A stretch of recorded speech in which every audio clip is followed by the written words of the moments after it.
অসীম আর নির্মম আফ্রিকার সাভানায় প্রতিটা দিনই এখানে বেঁচে থাকার লড়াই। কিন্তু একটা সিংহ পরিবার কিভাবে টিকে থাকে এই মৃত্যু আর জীবনের খেলায়? শক্তি, প্রভৃতি নাকি একতা, কোনটা ঠিক করে তাদের ভাগ্য?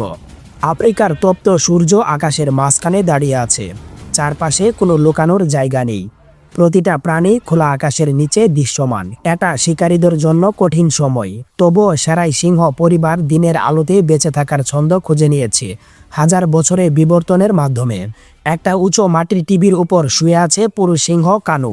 তার ঘাড় কেশর শুধু সৌন্দর্যই নয়, এটা তার যুদ্ধের ভরম। গাছের ছায়ায় ছড়িয়ে আছে সিংহীরা। এই সমাজে আসল চালিকা শক্তি তারাই। শিকার করা, বাচ্চাদের বড় করা, আর পুরো পরিবারকে একসাথে রাখা সব তাদের কাজ। দূরে দেখা যায় উল্টে বৃষ্টের পাল, সংখ্যায় অনেক, কিন্তু দুর্বল একটা প্রাণী পুরো পালকে বিপদে ফেলতে পারে। সিংহীরা ধীরে ধীরে এগিয়ে আসে, মাটির সাথে মিশে যায় তাদের শরীর। টার্গেট ঠিক হয়ে গেছে, একটা দুর্বল ধীর প্রাণী। হঠাৎ তারা ঝাঁপিয়ে পড়ে। কয়েক সেকেন্ডের মধ্যেই সব শেষ। কানু শেষে এসে দাঁড়ায়। খাবার দ্রুত শেষ, কারণ এই গরমে শক্তি বাঁচানোই সবচেয়ে বড় অস্ত্র।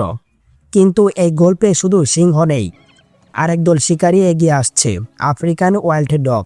তারা রাজকীয় নয়, কিন্তু ভয়ঙ্কর কার্যকর, দ্রুত, চটপটে আর সম্পূর্ণ দলবদ্ধ। তারা লুকিয়ে শিকার করে না, তারা তাড়া করে। কিলোমিটারের পর কিলোমিটার দৌড়াতে পারে তারা, শুধু শিকারকে ক্লান্ত করে। আজ তাদের লক্ষ্য একটা ওয়ার্থ ডগ। তারা ঘিরে ফেলে, আক্রমণ করে, কিন্তু শেষ পর্যন্ত ব্যর্থ হয়।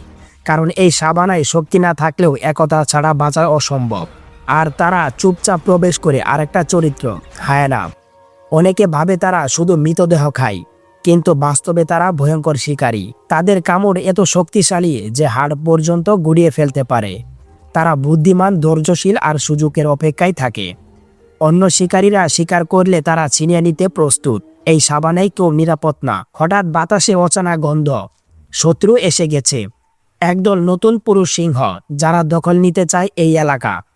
কানু উঠে দাঁড়ায়, আর কেশর খাড়া হয়ে যায়। তার পাশে দাঁড়ায় অন্য সিংহরাও। এটা শুধু লড়াই না, এটা বেঁচে থাকার যুদ্ধ। শেষ পর্যন্ত সেরাই পরিবারে সিংহরাই টিকে থাকে, কারণ এখানে একতা মানে শক্তি। আর ধীরে ধীরে এগিয়ে আসে বিশাল এক আফ্রিকান হাতি। তারা শুধু বড় নয়, তারা এই ভূমির নির্মাতা। তাদের স্মৃতি তাদের পথ দেখায় পানির দিকে।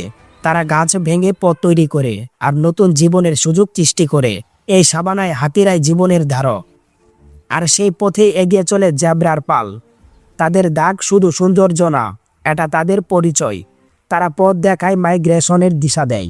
তারা শুধু শিকার না, তারা জীবনের অংশ। এই সাভানা একটা জটিল জীবনের জাল। এখানে প্রত্যেকটা প্রাণী গুরুত্বপূর্ণ। কিন্তু আজ এই পৃথিবীর হুমকির মুখে খরা, শিকার, মানুষের বিস্তার সবকিছু বদলে দিচ্ছে এই ভারসাম্য। একটা প্রজাতি হারিয়ে গেলে পুরো ব্যবস্থা ভেঙে পড়ে।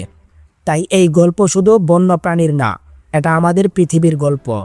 এবং এই ভবিষ্যৎ নির্ভর করেছে আমাদের সিদ্ধান্তের উপর। প্রকৃতির এই সৌন্দর্য কখনো থামে না। প্রশ্ন শুধু একটাই, কে টিকে থাকবে?